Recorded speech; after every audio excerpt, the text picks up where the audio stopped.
الحمد لله الذي أنزل على عبده الكتاب ولم يجعل له عوجا. அனைவருக்கும் அஸ்ஸலாமு அலைக்கும். நம்மளோட குரான் காலேஜ் சேனலில் உஸ்தாத் அல்தாஃபியோட சேர்ந்து இன்றைக்கி நம்ம சூரத்துல் கஹஃப் உடைய குகைவாசிகளை பற்றின டிஸ்கஷன் தான் பார்க்க போகிறோம். அஸ்ஸலாமு அலைக்கும் உஸ்தாத். அலைக்கும் ஸலாம் வரஹ்மத்துல்லாஹ். எப்படி இருக்கீங்க? அல்ஹம்துலில்லாஹ்.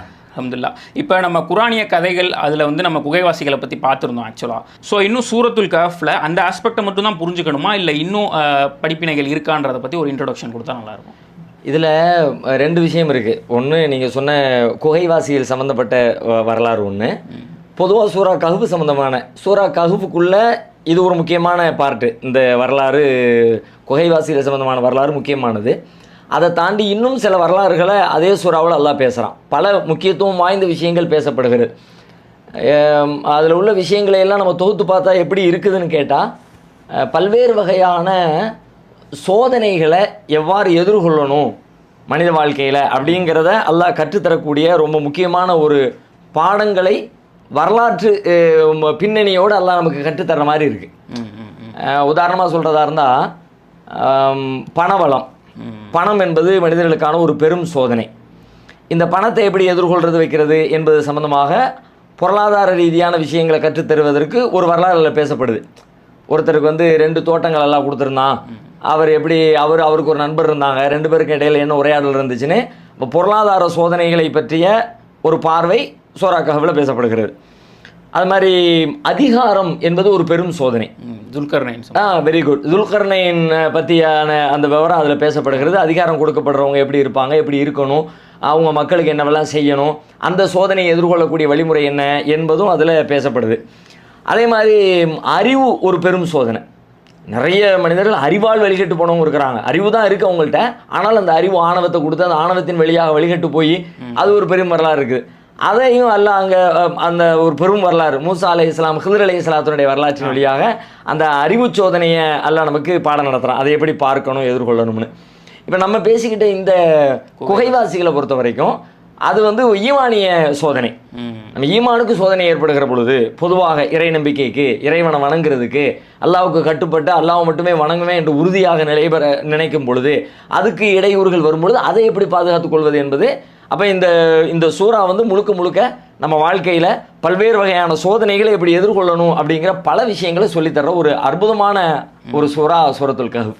அல்ஹம்துலில்லாஹ் உஸ்தாத். குகைவாசிகளை பற்றி சொல்லும் போது ஒரு ஃபேண்டசியான ஒரு கதையாக 300 வருஷம் தூங்கினாங்க, இது வந்து ஒரு நம்பிக்கை உடையதா அப்படின்ற மாதிரி வந்து பலர் வந்து அதை ஒரு விமர்சனமாகவே வைக்கிறாங்க.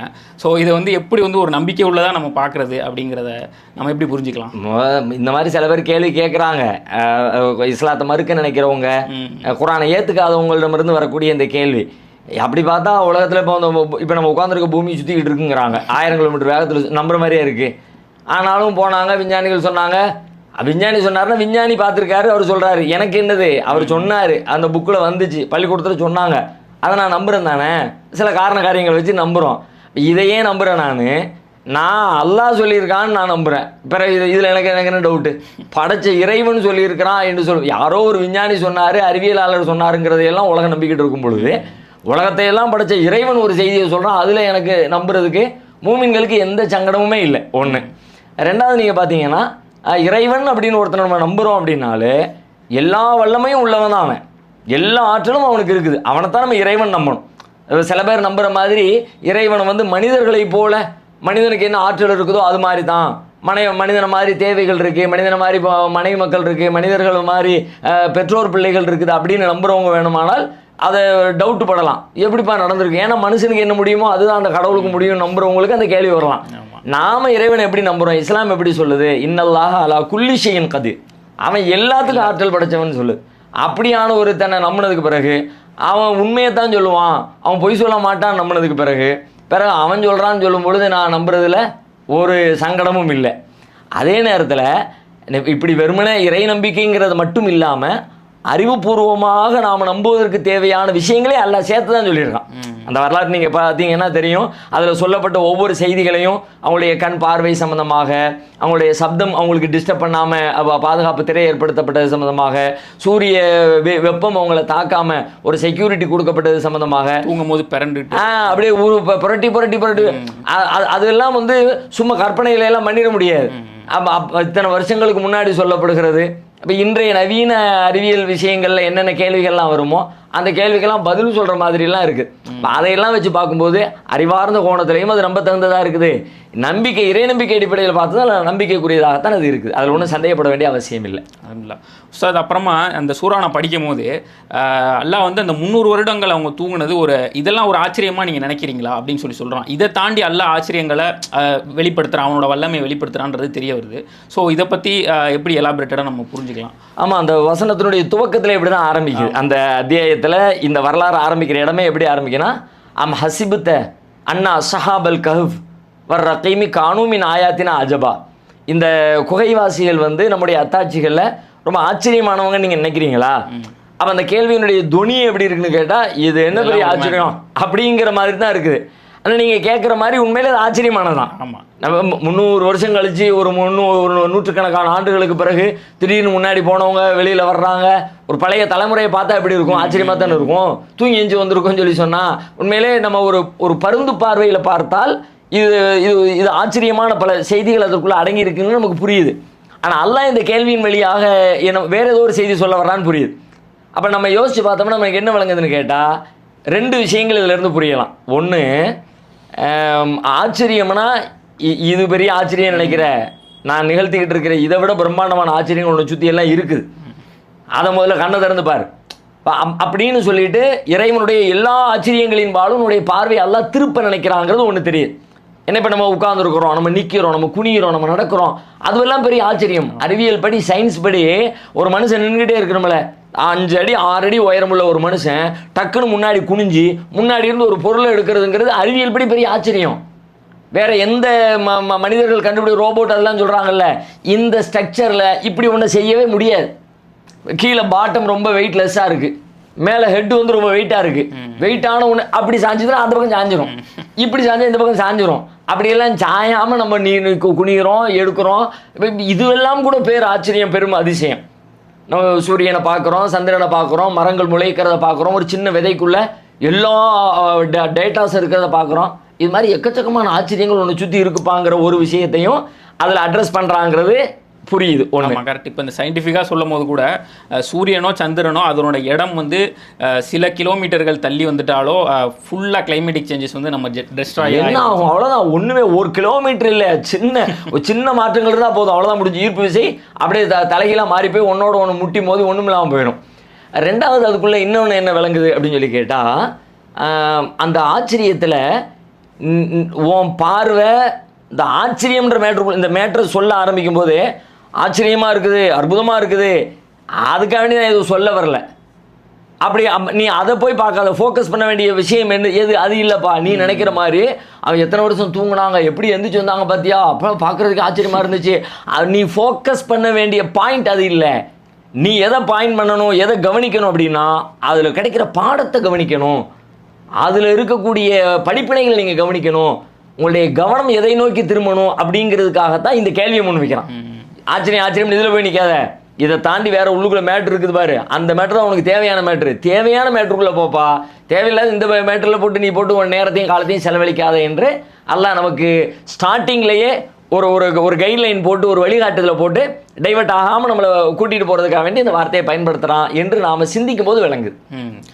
சரி உஸ்தாத், இப்போ இதிலிருந்து நான் ஒரு படிப்பினையாக என்ன எடுத்துக்குவேன் அப்படின்னா, அவங்களுடைய உறுதித்தன்மை, அந்த குகைவாசிகள் வந்து தன்னுடைய ஈமானை பாதுகாத்துக்கிறதுக்காக ஒரு உறுதித்தன்மையோட குகைக்குள்ளே போனாங்க. அது மட்டும் இல்லாமல் ஒரு சாலிகான சகோதரர்களோடு இருந்தாங்க அப்படிங்கிறத ஒரு படிப்பினையாக நான் எடுத்துக்கலாமா அதுலேருந்து? இல்லை, உண்மையை கண்டிப்பாக குர்ஆன் அப்படி தானே சொல்லுது. அதில் வரும் பொழுதே இதில் ஒரு நுட்பமான செய்தி இருக்குது. என்ன நுட்பமான செய்தி இருக்குன்னா, இந்த வாலிபர்கள், இந்த இளைஞர்கள் போகிறாங்க, அவங்க ஒரு டீமாக போகிறாங்க. அந்த டீம் ஒரு சின்ன டீமாக இருக்கட்டும், அது எண்ணிக்கை கொஞ்சம் முன்பின் இருந்தால் கூட பெரிய 100கணக்கான பேர் கொண்ட படை இல்லை, ஆனாலும் ஒரு சின்ன டீமாக அவங்க கிளம்பி போகிறாங்க.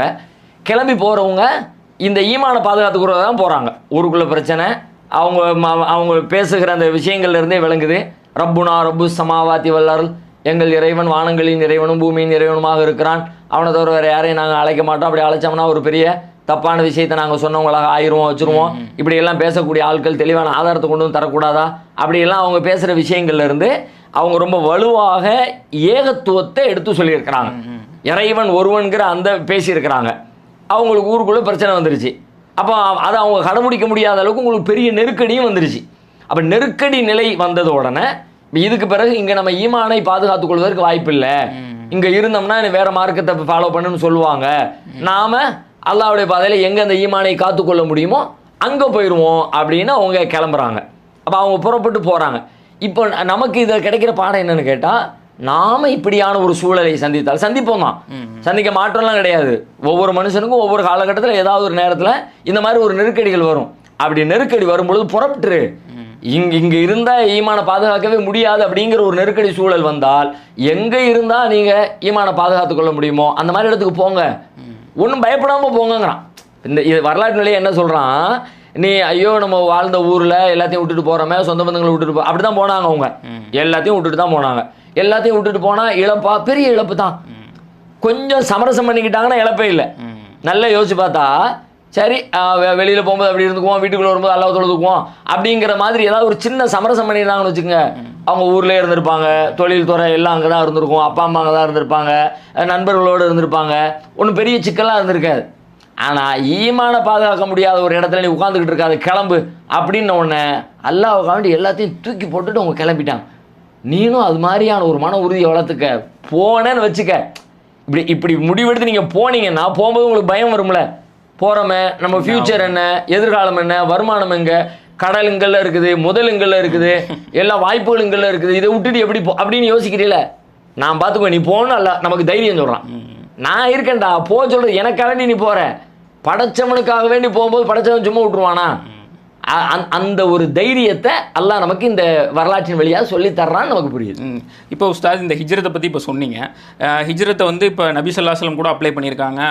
உதாரணத்துக்கு இந்த ஹீரா குகையில் போய் இருக்கிறதா இருக்கட்டும், ஒரு கடுமையான ஒரு சூழல் இருக்கும் போது ஹீரா குகையில் போய் இருக்கிறது, அதை வந்து அப்படியே வந்து இன்றைக்கி நம்ம காலத்துலேயும் நிறைய பேர் வந்து ஃபாலோ பண்ணுறாங்க. பட் இது வந்து ஒரு குருட்டுத்தனமாவோ ஒரு ப்ரீ பிளான்டாக இல்லாமல் இருக்குமோ அப்படிங்கிற மாதிரி சூழல் கூட இருக்கும். இப்போ ஈமானை பாதுகாக்க போகிறாங்க அப்படின்றப்ப அது எந்த பேசிஸில் நம்ம புரிஞ்சுக்கலாம் ஹிஜ்ரத் செய்யலாம்? இது வந்து ஒரு எக்ஸ்ட்ரீமாக இந்த எண்டுக்கு போயிருமோ அப்படிங்கிற ஒரு பயம் இருக்குல்ல. இந்த ஹிஜ்ரத் அப்படிங்கிறத பொறுத்த வரைக்கும் தீமைகளுக்கு எதிராக விலகி செல்லுதல், தீமை அப்படின்னு போகிறது, ஊரை விட்டுட்டு ஊர் உலகத்தை எல்லாத்தையும் விட்டுட்டு ஏதோ காடோ செடியாக போகிறது அப்படிங்கிற வகையில் இதை மொட்டையாக நம்ம புரிஞ்சுக்கக்கூடாது. ஏன் அப்படின்னா குர்ஆனில் எக்கச்சக்கமான வசனங்கள் எப்படி இருக்குதுன்னா, தீமைகளுக்கு எதிராக போராடணும், பேசணும், சீர்திருத்தம் பண்ணணும், நன்மைகளை ஏவணும், தீமைகளை தடுக்கணும். அப்போ தீமை இருக்கிற பகுதியில் தீமைகளுக்கு எதிராக போராட வேண்டிய பொறுப்பு இருக்குல்ல. நான் பேசாமல் கிளம்புறேன்னு சொல்லிட்டு கிளம்பிட்டோம்னா அப்போ இந்த வேலையை யார் செய்கிறது? இஸ்லாமுங்கிறது இந்த மாதிரியான பணிகள் சீர்திருத்த பணிகளை மேற்கொள்வதுதான் இஸ்லாத்தினுடைய பிரதான பணி. அப்போ அந்த பணியை நாம் செய்யாமல் அதிலிருந்து எஸ்கேப் ஆகிற மாதிரி ஆயிடக்கூடாது. இப்போ ரசூலுல்லாஹ் சொன்னதையெல்லாம் சில பேர் உதாரணம் காட்டத்தான் செய்கிறாங்க நீங்கள் சொல்கிற மாதிரி. ஆனால் அது பொருத்தமானது இல்லை. ஏன்னா ரசூல் ஸல்லல்லாஹு அலைஹி வஸல்லம் நபித்துவத்துக்கு முன்னாடி போனாங்க. அவங்க போனது நபியாக ஆனதுக்கு பிறகு சமூகத்தில் தான் கிடந்தாங்க. மக்களோட மக்களாக நின்று தான் போராடினாங்க, பாடுபட்டாங்க. அவங்க எப்போ போனாங்கன்னு யோசிக்கணும். எப்போ போனாங்க? மார்க்கத்தை சொல்ல வேண்டிய அளவுக்கு சொல்லி, போராட வேண்டிய அளவுக்கு போராடி, கடைசியில் இதுக்கு பிறகு சொல்வதற்கு வாய்ப்பில்லை, அதை செயல்படுத்த வாய்ப்பில்லை, விட்டா வாழ்கிறதுக்கே வாய்ப்பில்லைங்கிற கட்டம் வரும் பொழுது அப்போ இடத்த காலி பண்ணி போனாங்க. இப்போ இவங்களும் அதே மாதிரி தான். இந்த குகைவாசிகளும் என்ன பண்ணியிருக்காங்கன்னு கேட்டால், அவங்க கடப்பு சொல்லியிருக்கிறாங்க, செயல்படுத்தி இருக்கிறாங்க. ஊருக்குள்ள பிரச்சனையாகி மன்னர் முன்னாடி கொண்டு வந்து நிப்பாட்டப்பட்டு அது ஒரு பெரிய விவாத பொருளாகிடுச்சு. அதுக்கு பிறகு வாழ முடியாத ஒரு நெருக்கடி வந்த உடனே சொல்ல வேண்டிய அளவுக்கு சொல்லியாச்சுப்பா, இதுக்கு பிறகு நம்ம இருந்தோம்னா சொல்லவும் முடியாது, நாம் செய்யவும் முடியாது.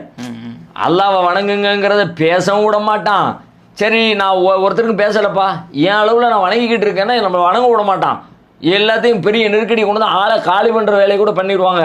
அதனால் நாம் இந்த நேரத்தில் எங்கே போய் இறைவனை கரெக்டாக வணங்கி வழிபட்டு அல்லாஹ்வுக்கு நல்ல முஸ்லீமாக வாழ முடியுமோ அப்படி போயிடுவோம்னு போனாங்க. இப்போ நம்மளும் போகணும். எப்போ போகலாம்னு கேட்டால், நமக்கு அப்படியான ஒரு சூழல் வந்தால், ஏன் இப்படி சொல்ற ஆட்கள்லாம் எப்படி சொல்றாங்க தெரியுமா? வாயை திறக்காத ஆள்லாம் சொல்லிக்கிட்டு இருக்கு. வாயை திறக்கிறது இல்லை, இஸ்லாத்தை பத்தியே பேசுறது இல்லை, பேசுனா பிரச்சனை ஆயிரும்னு சொல்லி ஒரு பக்கம் சொல்லிக்கிட்டு, இன்னொரு பக்கம் பேர வேண்டியதான்ப்பா, உலகம் சரியில்லை, எல்லாம் தீமையில மூழ்கி கிடக்குது, அதனால எங்கிட்டாவது காடை செடியான்னு போய் கொகையில போய் உட்காந்துக்கிட்டு மாடு மேய்ச்சிக்கிட்டு பாலை பீச்சு குடிச்சிக்கிட்டு அப்படியே நம்ம வாழ்ந்துருவோங்கிறாங்க. இது இஸ்லாம் இல்லை. இப்படியான போதனைகளை சொல்லலை. சொல்லணும், போராடணும், தௌஹீதை நிலைநாட்டுவதற்காக வேண்டி எல்லா முயற்சிகளையும் மேற்கொள்ளணும், எக்ஸ்ட்ரீம் லெவல் வரைக்கும் நிற்கணும். முடியலை, அவ்வளோதான், இதுக்கு பிறகு வாய்ப்பே இல்லை, வாய்க்கு பூட்டு போட்டாங்க, வாழ்க்கைக்கு தடை போட்டாங்க அப்படிங்கிற ஒரு கட்டம் வரும்பொழுது அப்போ நீங்கள் கிளம்பி போங்க. அதைத்தான் நம்ம புரிஞ்சுக்கணும். அல்ஹம்துலில்லாஹ். உஸ்தாத், இப்போ இதிலிருந்து நானும் படிப்பினையாக எடுத்துக்கிறது, இந்த வாலிபர்களை வந்து அல்லாஹ் மையப்படுத்துகிறான் இந்த ஒரு கதையில். ஸோ இதை வந்து வாலிபர்கள் சென்ட்ரிக்காக அல்லாஹ் சொல்கிறதுக்கான ரீசனை வந்து எப்படி புரிஞ்சுக்கலாம்? வெறும் வாலிபர்கள் மட்டும்தான் இதை வந்து செய்ய முடியும், அது அவங்களோட பவரை வந்து அல்லாஹ் வெளிப்படுத்த ஒரு நோக்கமாக சொல்கிறானோ? ஆமாம், அதில் இந்த வாலிபர்கள் அப்படின்ற அந்த சொல்லு உண்மையிலேயே முக்கியமானது தான். இன்னமும் ஃபித்தியத்துன் ஆமனு பி ரப்பிஹிம், தம் இறைவனை நம்பிக்கை கொண்ட வாலிபர்கள் அவர்கள், இளைஞர்கள் அவர்கள் அப்படின்னு சொல்லி சொல்கிறான். பொதுவாகவே இளமை பருவம் ஒரு மனித வாழ்க்கையோட முக்கியமான பருவம். மாற்றத்திற்கான எல்லா சாத்தியக்கூறுகளும் இளைஞர்களுக்கு தான் இருக்குது. பாருங்களேன், நீங்கள் உலகத்தில் வந்திருக்கிற கண்டுபிடிப்புகளாக இருக்கட்டும், மாற்றங்களாக இருக்கட்டும், புரட்சிகளாக இருக்கட்டும், எல்லாவற்றின் பின்னணியிலையும் யார் இருக்கா? செஞ்ச ஆட்கள் அந்த புரட்சியை நிகழ்த்தினாலும் 80 வயசு வரைக்கும் இருப்பார். ஆனால் எப்போ நிகழ்த்தினாருன்னு பார்த்தா அவருடைய அந்த இளமை பருவத்தில் தான் அந்த மாதிரியான நிகழ்வுகளை எல்லாம் அவங்கள்ட்ட வந்து வெளிப்பட்டுரும். இப்போ இப்ராஹிம் அலைஹிஸ்ஸலாம் எடுத்துங்க. இப்ராஹிம் அலைஹிஸ்ஸலாம் பெரிய ஏகத்துவ பகுத்தறிவு பகலவன், ஏகத்துவ புரட்சியாளர் அப்படின்னு சொல்கிறதுக்கு அவ்வளவு செய்திகள், அப்படியே தர்க்க ரீதியாக லாஜிக்காக அடித்து சிலைகளை பூரா அடித்து நொறுக்கிந்தா பெரிய சிலை தான் பண்ணிச்சு அப்படியெல்லாம் கேள்வி கேட்டு, அது எப்படிப்பா பேசும் அப்படின்னு கேட்டோன்னே, நானும் இதுதானப்பா இவ்வளோ நாள் சொல்லிக்கிட்டு இருந்தேன். அதெல்லாம் அப்படியே திகைக்க வைக்கிற மாதிரியான வாதங்களை எல்லாம் முன் வச்சு அப்படியெல்லாம் பண்ணினாங்க. பெரும் புரட்சியாளர் இப்ராஹிம் அலைஹிஸ்ஸலாம். ஆனால் அவங்களுடைய வாழ்க்கையில் நடந்த ஆகப்பெரிய அந்த நிகழ்வுகளை எப்போ செஞ்சாங்க அப்படின்னு குர்ஆன் சொல்லுதுன்னு பார்த்தா அவங்க இளமை பருவத்தில் செஞ்சாங்கன்னு குர்ஆன் சொல்லுது. காலு சமிஅனா ஃபத்தன் எதுக்குருஹும் யுகாலு லஹு இப்ராஹிம். சிலையெல்லாம் அடித்து நொறுங்கி கிடக்கிறத பார்த்தோன்னே, என்ன இப்படி கிடக்குது, யாரு நம்ம இந்த கேள்விப்பட்டோமே அந்த இப்ராஹிம்னு ஒரு வாலிபன், அந்த பையன் தான் இந்த வேலையை பார்த்துருக்கணும்ப்பா அப்படின்னு சொன்னதா அவங்க பேசிக்கிட்டதாக குர்ஆன் சொல்லுகிறது. அப்போ இளமை பருவம் என்பது நல்ல துடிப்பான பருவம். இளைஞர்களுக்கு இதில் செய்தி இருக்குது. இப்போ இன்றைய இளைஞர்கள் என்ன பண்ணிக்கிட்டு இருக்கிறாங்க? பெரும்பாலான வாலிபர்களை பார்க்குறோம், அவங்க நேரத்தை வீணடிச்சுக்கிட்டு இருக்கிறாங்க, தங்களுடைய ஆரோக்கியத்தை வீணடிச்சுக்கிட்டு இருக்கிறாங்க. சோஷியல் மீடியாவில் ஃபோனில் உட்காந்துக்கிட்டு மொபைலில் எப்போ பார்த்தாலும் வீண் கேளிக்கைகளில் நேரத்தை செலவழிக்கிறாங்க. ஒவ்வொரு நேரமும் விலை மதிப்பற்றது அப்படிங்கிறத உங்களுக்கு யார் எப்படி சொல்லி புரிய வைக்கிறதுனே தெரியல. போதைப் பொருளில் போய் மாட்டிக்கிட்டு ஏதோ சும்மா பண்ணி பார்ப்போம், டேஸ்ட் பண்ணி பார்ப்போம்னு போனவங்க அப்படியே அதில் போய் வீழ்ந்து கிடக்கிறாங்க. அவங்களுக்கெல்லாம் இவங்க ஒரு பெரிய பாடம். நீ என்ன உன் வாழ்க்கையில் என்ன செய்ய போகிற? இதுதான் செய்ய வேண்டிய பருவம். இந்த பருவத்தை விட்டுட்டேன்னா எந்த பருவத்தில் ஒன்றாலும் செய்ய முடியும்? முதுமை பருவத்தில் 70 வயசு 80 வயசு ஆயிடுச்சு, வயசான காலத்தில் நீ செய்யணும்னு நினைச்சாலும் உடம்பு ஒத்துழைக்காத. இப்போ சில பேர் நினைக்கலாம், பெரியவங்களும் அது மாதிரி அதை செய்யணும் இதை செய்யணும்னு நினைக்கிற பெரியவங்களும் இருப்பாங்க தான். ஆனால் அவங்களுக்கு உடம்பு ஒத்துழைக்குமா? மனசு சொல்லும், உடல் ஒத்துழைக்காது. சின்ன பிள்ளைங்க இருப்பாங்க, அவங்க கூட சொல்லுவாங்க, ஆனால் அவங்களுக்கு உடம்பு ஒத்துழைக்கும், மனசு தெளிவாக இருக்காது. ரெண்டும் பேலன்ஸ் பண்ணுற இடம் எதுனா இளமை பருவம் தான். அறிவும் தெளிவாக இருக்கும், உடல் ஆற்றலும் தெளிவாக இருக்கும், எதை தீர்மானிக்கிறாங்களோ அதை செயல்படுத்தக்கூடிய வல்லமை அவங்களுக்கு இருக்கும். அந்த ரெண்டாவது டைவர்ட் ஆகிற பருவம் இதுதான். இந்த மாதிரியான உலகியல் தேவைகள் தேட்டங்களை நோக்கி ஈர்க்கப்படுகிற பருவம். அந்த பருவத்தில் ஒருத்தர் ஈமானிய பக்கம் வந்துட்டார் அப்படின்னா, இறைவனுக்காக வேண்டி நின்றுட்டாருன்னா அவர் கொண்டாட தகுந்தவர். அதனால தான் நமக்கு தெரிஞ்ச ஒரு ஹதீஸ் இருக்குல்ல, மறுமையில் அரிசிக்கு கீழே அல்லாஹ் நிழல் கொடுப்பான் ஒரு 7 பேருக்கு அப்படின்ற சொல்ல. அதில் இளைஞர்கள் வந்து ஷாபுன் நஷாஃபி இபாதத்தில்லா, ஷாபுன் வாலிபன் அல்லாஹ்வுடைய வழிபாட்டிலேயே அந்த இளமை பருவத்தை கழிச்சானே அந்த வாலிபன். அப்போ அவ்வளோ பெரிய கிரேடு எதுக்கு? அந்த பருவம் அவனை டைவர்ட் பண்ணுற பருவம், ஈஸியாக கேளிக்கைகளில் மூழ்குவதற்கு ஷைத்தான் அழைச்சிட்டு போகிற பருவம். அந்த நேரத்தில் உள்ளே வந்துட்டோம்னா நீ பெரிய ஆளுப்பான அல்லாஹ் அவனுக்கு கிரேடு கொடுக்குறான். அதனால தான் அந்த இளமை அந்த வார்த்தையும் சேர்த்து சொல்கிறான். 7 பேர் அல்லது மொட்டையா ஒரு 10 பேர் அப்படி ஏதோ ஒரு நம்பரை சொல்லிட்டு போயிருக்கலாம். வாலிபர்கள், ஈமான் கொண்ட வாலிபர்கள் அப்படிங்கிற சொல்லு. இப்போ இந்த நம்பரை பற்றி சொல்லும் போது எனக்கு அந்த சூறா படித்து அந்த ஞாபகம் வருது. அதிலெல்லாம் அந்த நம்பரை பற்றி சொல்கிறான். இதில் வந்து டிஸ்கஷன் பண்ணிக்கிட்டு இதில் வந்து நீங்கள் தேவையில்லாமல் விவாதம் பண்ணுறது வந்து தேவையில்லாத ஒரு பேச்சாக வந்து எல்லாம் சொல்கிறான்ல. ஸோ இதிலேருந்தே புரியுது அதில் ஒரு எவ்வளோ அப்ளிகேஷன் ஓரியன்டாக எல்லாம் பேசுகிறான், நம்மளோட வாழ்க்கையில் அப்ளை பண்ணணுன்றதை பற்றி அப்படிங்கிறத நான் புரிஞ்சுக்க முடியுது. அதோட கூடுதலாக இன்னொரு செய்தியும் இருக்குது அதுக்குள்ளே. அதாவது இந்த இந்த நம்பர்ஸ் சம்பந்தமாக எத்தனை பேர் அப்படிங்கிற விவகாரம் வரும் பொழுது அல்லாஹ் சொல்லிக்கிட்டே வர்றான். சயக்கூலூன சலாசத்துர் ராபிஉஹும் கல்புஹும். அவங்கள சில பேர் சொல்கிறாங்க 3 பேர் போனாங்க, அவங்கள நாய் ஒன்று கூட சேர்த்து மொத்தம் 4 அப்படின்னு சில பேர் சொல்கிறாங்க. இன்னும் சில பேர் ஹம்சத்துன் சாதிசுஹும் கல்புஹும், 5 பேர் போகிறாங்க, 6வது அவங்களுடைய நாயின்னு சில பேர் சொல்கிறாங்க. சில பேர் சொல்கிறாங்க சாதிசுஹும் கல்புஹும் சாமினும், 7 பேர் போனாங்க, 8வது அவங்களுடைய நாய் அப்படின்னு சொல்லி இப்படி சொல்லிக்கிறாங்க. குர் ரப்பி அலமு பிஇத்ததிஹிம். நபியை நீங்கள் சொல்லுங்கள், அவர்களுடைய சரியான எண்ணிக்கையை என் இறைவனே அறிந்தவன்னு சொல்லுங்கள். எண்ணிக்கை அவனே அறிந்தவன். மாயாலமும் இல்லா கலீல், கொஞ்சம் பேரை தவிர மற்றவங்க அதை அறிய மாட்டாங்களே தவிர சரியான எண்ணிக்கையை அறிஞ்சவன் அல்லாஹ் தான் நீங்கள் சொல்லுங்கள். இதில் இன்னொரு ஒரு நம்ம வாழ்க்கைக்கு தேவையான இன்னொரு அற்புதமான ஒரு விஷயம் அதில் பேசப்படுது. வரலாறுகள் அப்படின்னு சொன்னாலே வரலாறுகளில் பொதுவாக நம்ம படித்த வரலாறு பள்ளிக்கூடத்து வரலாறுலாம் கொஞ்சம் ரீகால் பண்ணி பாருங்கள். வரலாற்று பாடம்னு வந்தாலே பெரிய மண்டடியாக இருக்கும். வருஷத்தை நினைவு வச்சுக்கிறது, நம்பர்ஸை நினைவு வச்சுக்கிறது. 1432 இது நடந்தது, இங்கே கலிங்கத்து போரில் அசோகர் ஈடுபட்டார். அசோகர் கலிங்கத்து போரில் ஈடுபட்டார்னு சொன்னால் மனசில் நின்றோம். அது ஒரு வருஷ நம்பரை போட்டு சொன்ன உடனே அது மேட்ரு இல்லைப்பா, இந்த நம்பரை மனசில் வச்சுக்கிறதுக்காக வேண்டி பாடுபட வேண்டியது இருக்கும்.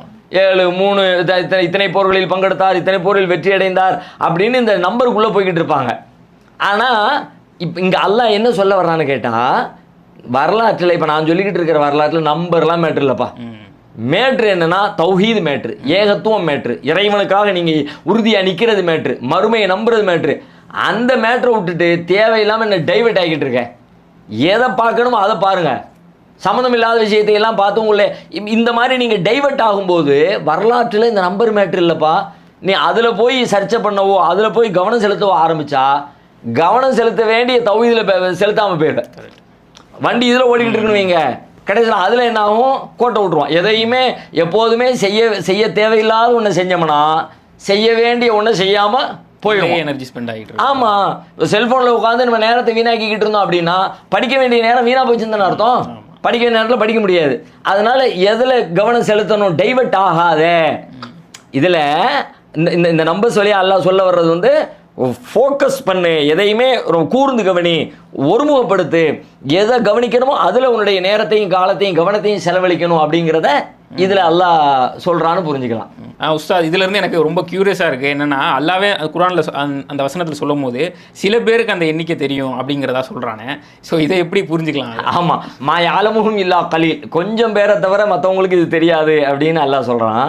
அந்த கொஞ்சம் பேர் இது பாருங்களேன், நீங்கள் முதல்ல கேட்ட கேள்விக்கு திரும்பவும் இதில் ஒரு ஆன்சர் இருக்குது. என்னென்னு கேட்டால் எப்படி நம்புறது அப்படின்னு.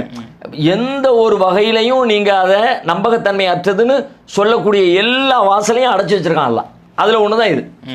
என்ன அப்படின்னா, பின்னாடி உள்ளவங்க இந்த விவாதம் பண்ணுறவங்க இருக்கிறாங்கல்ல, அவங்க 4 பேர் 5 பேர் 8 பேருன்னு பேசிக்கிட்டாங்கல்ல, இவங்கெல்லாம் யார், பிற்காலத்தில் வந்தவங்க. அவங்க தான் பிற்காலத்தில் வந்தவங்க, அவங்களுடைய யூகத்தில் இப்படி பேசிக்கிட்டே இருக்கிறாங்க.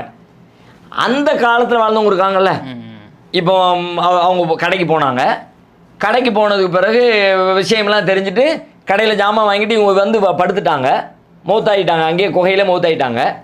இப்போ ஊர்க்காரங்க விவரம் தெரிஞ்சு வந்து பார்க்க வர்றாங்க. பார்க்க வரும்பொழுது அங்கே மௌத்தாயி கிடப்பாங்கல்ல, மௌத்தாயி அங்கே இருக்கிறாங்க. மௌத்தாயி இருக்கிற ஆள் எத்தனை ஆளுன்னு பார்த்தவருக்கு தெரியுமா தெரியாதா? அந்த ஊர்க்காரங்களுக்கு தெரியுமா தெரியாதா? அவங்க எவ்வளோ பேர் இருந்திருப்பாங்க, அந்த ஊரில் எவ்வளோ பேரோ யார் போய் பார்த்தாங்க அவ்வளோதான். அப்போ அந்த கொஞ்சம் பேருக்கு கன்ஃபார்மாக தெரியும். இப்போ நீங்கள் முந்திக்கிட்ட அந்த கேள்வியை கேட்குறதுக்கு முந்தி அல்லாவே ஆன்சர் பண்ணிட்டான். அவனுக்கு தெரியுமே அப்படின்னு நீங்கள் சொல்கிறதுக்கு முன்னாடி அவனை தவிர வேறு யாருக்கும் தெரியாதா?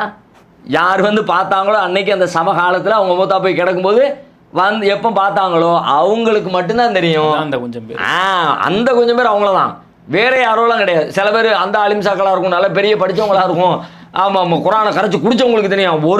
என்னத்தை நீங்கள் கரைச்சி குடித்தாலும் தெரியாது. அன்னைக்கு சமகாலத்தில் வாழ்ந்து நேரடியாக பார்த்தவர்களை தவிர வேறு யாருக்கும் தெரியாது என்பது தான் அதனுடைய பொருள். உஸ்தாத் இப்போ வந்துட்டு அவங்க வந்து நேர்வழியில் இருக்கணும்னு பாடுபட்டாங்க. ஆக்சுவலாக குகைவாசிகள் நேர்வழியில் இருக்கணும்னு பாடுபட்டாங்க. அது மட்டும் இல்லாமல் அந்த நேர்வழியில் சோர்வடையாமல் இருந்தாங்க அப்படிங்கிற ஒரு பாடத்தை எனக்கு வந்து நல்லா உள்ள ஆழமாக பதியுது.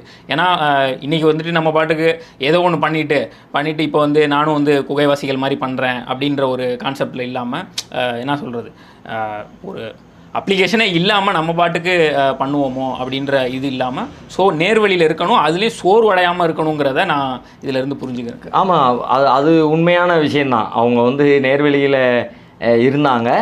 நேர்வழியில் இருந்தவங்க அவங்களுக்கு ஏற்பட்ட துன்பங்களை கண்டு அஞ்சு வேணாம் எதுக்கு நம்ம இவ்வளோ பிரச்சனை வருது அப்படின்னு ஒதுங்கிடாமல் அதில் போல்டாக உறுதியாகவும் நின்னாங்க.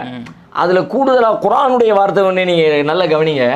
ஒசித்னாஹும் ஹுதா, அவங்க இன்னஹும் ஃபித்தியத்துன் ஆமனு பிரப்பிஹிம், தன் இறைவனை ஈமான் கொண்ட வாலிபர்கள் அவங்க. வசித்னாஹும் ஹுதா, அவர்களுக்கு நாம் நேர்வழியை அதிகப்படுத்தினோம் அப்படிங்கிறான். அந்த வார்த்தையும் கொஞ்சம் கவனிக்க தந்தது. வசித்னாஹும் ஹுதா, நாம நேர்வழி காட்டினோம்னு சொல்லலை, நேர்வழியில் நடக்க செய்தோம்னு சொல்லலை. வசித்னாஹும் ஹுதா, நாம் அவர்களுக்கு நேர்வழியை அதிகப்படுத்தினோம். அப்ப என்ன விளங்குதுன்னு கேட்டா, நீங்க கொஞ்சம் நேர்வழிக்கு வரணும், அல்லாஹ் டெவலப் பண்ணி பெருசாக்கி விட்டுருவோம். நீங்கள் அல்லாஹ்வுக்கு கட்டுப்படணும்னு நினைக்கணும், அல்லாஹ் உங்களுக்கு ஈமானை பலப்படுத்தி உங்களை கட்டுப்படக்கூடியவங்களை ஆக்கிடுவான். அல்லாஹ்காண்டி தியாகம் செய்யணும்னு நீங்கள் நினைக்கணும். நீங்கள் அந்த நினைப்புக்கு வந்தீங்கன்னா நீங்கள் ஒரு ஸ்டெப்பு வச்சா அல்லாஹ் 10 ஸ்டெப்பு வைப்பான். நீங்கள் ஸ்டெப்பே வைக்காமல் உட்காந்துருந்தா அல்லாஹ் வந்து தானாக வாலண்டியராக வந்தாலும் உங்களுக்கு ஒன்றும் செய்ய மாட்டான். இப்போ ரசூலுல்லாஹ்வுடைய ஒரு பிரபலமான ஹதீஸ் ஒன்று உண்டுல்ல, நீங்கள் ஒரு ஜான் நெருங்கினால் அல்லாஹ் ஒரு முழம் உங்களை நோக்கி நெருங்கி வருகிறான். நீங்கள் அல்லாஹ்வை நோக்கி ஒரு முழம் நெருங்கினால் 2 கையின் நீட்டல் அளவுக்கு அல்லாஹ் உங்களை நோக்கி நெருங்கி வருகிறான். நீங்கள் அல்லாஹ்வை நோக்கி நடந்து வந்தால் அல்லாஹ் ஓடி உங்களை நோக்கி அல்லாஹ் ஓடி வருகிறான். அப்போ நீங்க நடந்தா தான் அல்லாஹ் வருவான், ஓடுவான். அல்லாஹ் சும்மாவே எடுத்து ரன்னிங் ரேஸில் நம்ம உட்காந்துருப்போம், அல்லாஹ் ஓடி வரும், அப்படிலாம் வரமாட்டான். இப்போ புள்ள வருது, தத்தி தத்தி நடக்குது, அது 2 ஸ்டெப்பு நடந்து வரும் பொழுது கீழே விழுந்துடக்கூடாது, தகப்பனார் ஓடி போவார்ல. அப்போ கிட்டத்தட்ட அல்லாஹ் ரப்புல் ஆலமீன் நீங்கள் அது மாதிரி எப்படி அல்லாவை நீங்கள் நினைக்கிறீங்களோ, அல்லா விஷயத்தில் ஒரு ஸ்டெப்பை முன்னெடுக்கிறீங்களோ, அல்லாவுடைய உதவி உங்களை சேர்ந்து வரும். எந்த ஸ்டெப்பும் எடுக்காமல் நான் உட்காந்த இடத்துல உட்காந்துருப்பேன், அது எல்லாம் நடக்கணும், எந்த வேலையும் நான் செய்ய மாட்டேன், நான் துவா மட்டும் எல்லாம் நீ செஞ்சிரு ஒன்றும் செய்ய மாட்டான்ல. எல்லாம் வட்டியில் மாட்டிக்கிட்டா, எல்லாம் வட்டியிலேருந்து நீ பாட்டலாம், வட்டியிலேருந்து போகிறதுக்கு நீ என்ன செஞ்ச? தொழுகணும்னு எந்திரிச்சு முதல்ல போய் ஒளி செஞ்சியா? உட்காந்துக்கிட்டே தொலைத்தான் செய்யணும், ஆனால் தொலை முடியாது, அவ்வளோதான். அல்லாஹ் தொழுகிற வாய்ப்பு உனக்கு கொடுக்க மாட்டான். நீ முதல்ல எந்திப்பா, அதுக்கப்புறம் அல்லாஹ்விடத்துல கோரிக்கையை வை, அல்லாஹ்விடத்துல. இதை அந்த வார்த்தையும் நமக்கு சொல்லு. இந்த கோரிக்கை உங்க கூட குகைவாசிகள் கூட ஒரு துவா செஞ்சாங்க, இவ்வளோ விஷயங்கள் பண்ணதுக்கப்புறம் அந்த குகையில் போயிட்டு அப்போ கூட அல்லாட்ட ஒரு உதவி கேட்குறாங்க. கரெக்டு, அது ரொம்ப முக்கியமானது. அதாவது நம்ம செய்யணுங்கிறது ஒன்று, முதல் சொன்ன பதிலிருந்து நாம் ஒரு ஸ்டெப்பு வரணும். நாம் செய்ய வேண்டிய காரியங்களை ஆற்றுவதோடு நான் செய்ய வேண்டியதெல்லாம் செஞ்ச உடனே இருமாந்து இருந்துடக்கூடாது. அதான் எல்லாம் செஞ்சுட்டேனே, நான் கடையை போட்டுட்டேனே, நான் தான் ஆட்களை கடைக்கு வேலைக்கு வச்சுட்டேன், விளம்பரம் பண்ணிட்டேன், சாமான் எடுத்து அடிக்கிட்டேன் அப்படின்னு சும்மா இருந்துடக்கூடாது. நான் செய்ய வேண்டியதை நான் செஞ்சுட்டேன், என் ரப்பு நம்ம செய்ய வேண்டியது எனக்கு செஞ்சு எனக்கு உதவி செய்யணும்.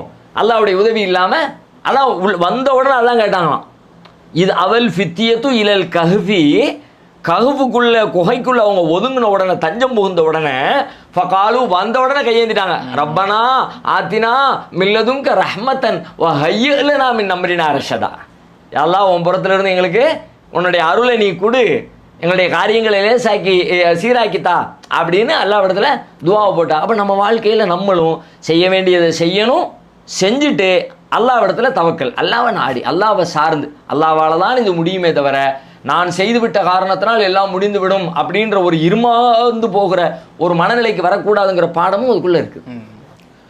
உஸ்தாத், இப்போ வந்து குகைவாசிகள் பற்றி தான் இப்போ பார்த்துக்கிட்டு இருக்கோம். ஆனால் அல்லாஹ் வந்து குர்ஆனில் சொல்லும் போது குகைவாசிகள் மட்டும் இல்லாமல் ஏட்டுக்குரியவர்கள்னு சொல்கிறானே, இப்போ ஏட்டுக்குரியவர்கள்னால் அது என்ன? அது ஆமாம், அதில் அவங்களுக்கு பேர் சொல்லும்போது பெரும்பாலும் குகைவாசிகள்ங்கிறது எல்லாருக்கும் பரிச்சயமாக பிரபலமாக மீண்டும் மீண்டும் சொல்லப்படுது.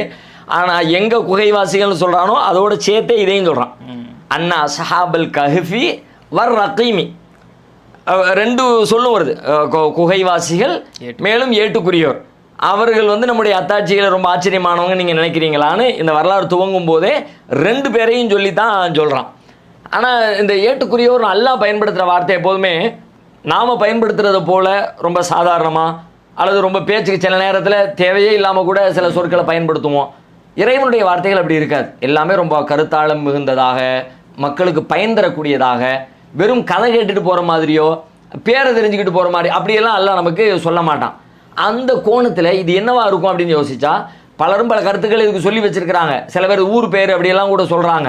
ஆனால் அதுவெல்லாம் ஒரு பெரிய பொருத்தமான விளக்கமாக இல்லை.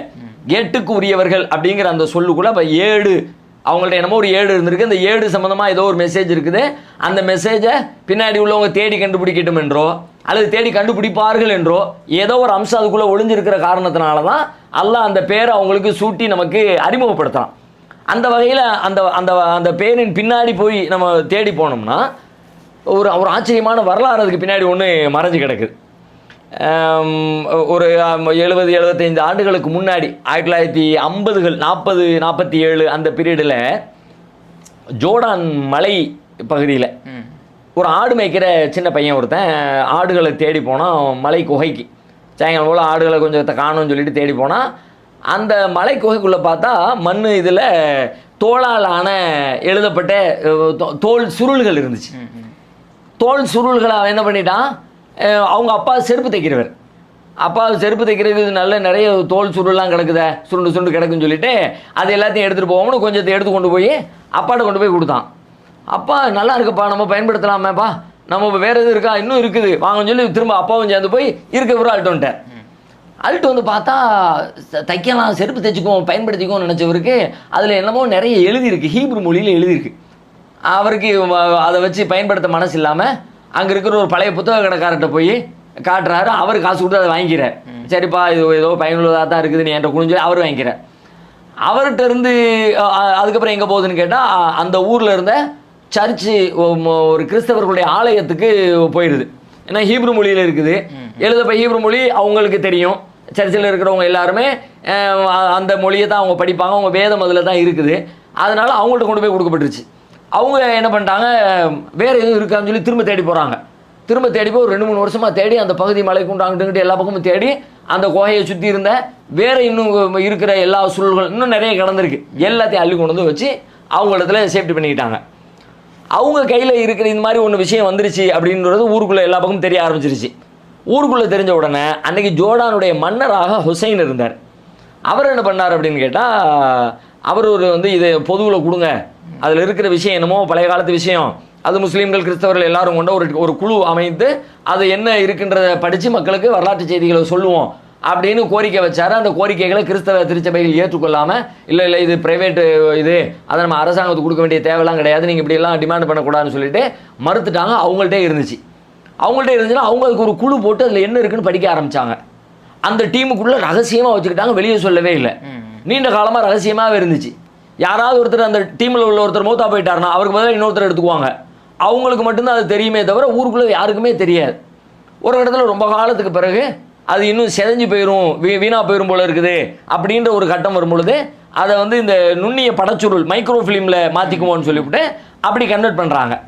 கன்வெர்ட் பண்ணதுக்கு பிறகு அதில் உள்ள ஒரு காப்பியை என்ன பண்ணுறாங்கன்னா, பாதுகாப்புக்காக வேண்டி அமெரிக்காவில் லாஸ் ஏஞ்சல்ஸில் இருக்கிற ஒரு லைப்ரரிக்கு ஒரு சேஃப்டி பாதுகாப்புக்காக வேண்டி இது ஒரு பெரிய ஆவணம், வரலாற்று விஷயம் இது அப்படின்னு சொல்லி அதை கொடுத்து விட்றாங்க. அவங்கள்ட்ட போய் அது இருக்குது. வாட்டிகன் சிட்டி தான் கிறிஸ்தவருடைய தலைமையும், அவங்க எல்லாருமே சேர்ந்து தான் இந்த ரகசியத்தை வெளியே விடாமல் உள்ள என்ன இருக்குங்கிறத தெரிஞ்சுக்கிட்டாங்க. ஆனால் வெளியே சொல்லாமல் இப்படியே போச்சு. ஒரு நீண்ட காலம் போயிடுச்சு.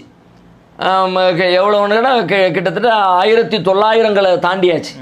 1900களை தாண்டினதுக்கு பிறகு அந்த லைப்ரரிக்கு, எந்த லைப்ரரியில் இந்த மைக்ரோ ஃபிலிம்ஸ் இருக்குதோ அந்த லைப்ரரிக்கு ஒரு பொறுப்பாளர் வர்றாரு, ஐஸ்மேன்னு சொல்லிட்டு ஒரு பெரிய அறிஞர். அவர் ஆல்ரெடி சில வருடங்களுக்கு முன்னாடி 1990களிலேயே அவர் என்ன பண்ணியிருக்கிறாரு, இதை பற்றி கேள்விப்பட்டு இதை படிக்கணும்னு பெர்மிஷன் கேட்டிருக்காரு. அவங்க யாரும் பெர்மிஷன் கொடுக்கல, அந்த டீமை தவிர வேறு யாரும் படிக்க முடியாதுன்ட்டாங்கல்ல. இப்போ அவர் அந்த நூலகத்துடைய பொறுப்பாளராக வந்துட்டார். அவர் கஸ்டடியில் மைக்ரோ ஃபிலிம் இருக்கணுன்னு அதை பெருசுப்படுத்தி அதை பெரிய படமாக மாற்றி அதை படிப்போன்னு சொல்லிட்டு ட்ரை பண்ணுறார். அவர் ஒரு ஹீப்ரு மொழி பேராசிரியரை பக்கத்தில் துணைக்கு அழைச்சிக்கிட்டு 2 பேருமே சேர்ந்து படிக்கிறாங்க. படித்த விஷயங்களை அதுக்கு பிறகு ஒரு ஆவணப்படமாக எடுத்து அந்த ஆவணப்படம் பிபிசி தொலைக்காட்சியில் ஒளிபரப்பவும் செய்யப்பட்டுச்சு. 1998 ஆவணப்படம் ஒளிபரப்பவும் பட்டுச்சு. ஒளிபரப்பப்பட்டது என்னன்னு கேட்டால் பெரிய அதிர்வலைகளை ஏற்பட்டுச்சு. ஏன் அப்படின்னா அதில் அவங்க சொன்ன விஷயங்கள் பெரிய ஆச்சரியமான விஷயம். என்ன விஷயங்கள்னு கேட்டால் அதில் இருக்கிற செய்திகள் இது வந்து ஈசா அலைஹிஸ்ஸலாத்துக்கு அருளப்பட்ட இஞ்சில் அது அன்னைக்கு இருந்த அந்த வேதம் தூய்மையான முறையில் ஈசா நபிக்கு அருளப்பட்ட வேதத்தை அவங்க கையில் எடுத்துகிட்டு போயிருக்கிறாங்க. ஏன்னா இந்த இந்த இந்த குகைவாசிகள் இருக்கிறாங்களே ரசூல்லா காலத்துக்கு ஒரு 300-400 வருஷத்துக்கு முந்தினவங்க, ஈசா அலைஹிஸ்ஸலாத்துக்கு ஒரு 100-150 வருஷத்துக்கு பிந்தினவங்க.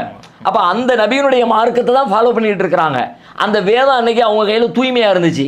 அந்த வேத சுருள்களோடு தான் அவங்க ஏடுகளோடு தான் போனாங்க, வெறுங்கை வீசி போகலை.